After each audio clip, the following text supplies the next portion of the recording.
السلام علیکم ناظرین، آپ دیکھ رہے ہیں نثار وطن NW نیوز HD اور میں ہوں آپ کی ہوسٹ ناز۔ اور اب چلتے ہیں آج کی اہم خبروں کی طرف۔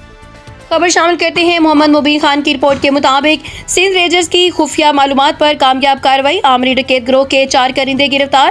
پاکستان رینجرز سندھ نے خفیہ اطلاع پر شیر پاؤ کالونی میں کارروائی کرتے ہوئے ڈکیتی اور اسٹریٹ کرائم کی متعدد وارداتوں میں ملوث آمری ڈکیت گروہ سے تعلق رکھنے والے 4 ملزمان کو گرفتار کر لیا۔ ترجمان رینجرز کے مطابق گرفتار ملزمان میں عمران عرف مچھر، غفران نذیر اور محمد ذیشان امان شامل ہیں۔ ملزمان کے قبضے سے 2 عدد 9mm پستول، بما ایمونیشن، ایک موٹر سائیکل، 3 موبائل فونز اور نقدی برآمد کی گئی ہے۔ رینجرز حکام کے مطابق ملزمان کراچی کے مختلف علاقوں گلستان جوہر، لیاقت آباد، گلشن اقبال، شاہراہ فیصل، طارق روڈ اور دیگر علاقوں میں ڈکیتی اور اسٹریٹ کرائم کی وارداتوں میں ملوث ہے۔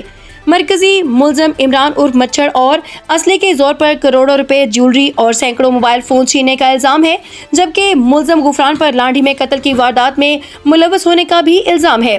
ترجمان کے مطابق ملزم عادی مجرم ہے اور ان کے خلاف مختلف تھانوں میں مقدمات درج ہیں۔ گرفتار افراد کو اسلحہ اور مسروقہ سامان سمیت پولیس کے حوالے کر دیا گیا، جبکہ دیگر ساتھیوں کی تلاش جاری ہے۔ رینجرز نے عوام سے اپیل کی ہے کہ جرائم پیشہ عناصر کی اطلاع قریبی چیک پوسٹ، ہیلپ لائن 1101 پر یا مددگار واٹس ایپ پر نمبر پر دیں۔ اطلاع دہندہ کا نام سیگہ راز میں رکھا جائے گا۔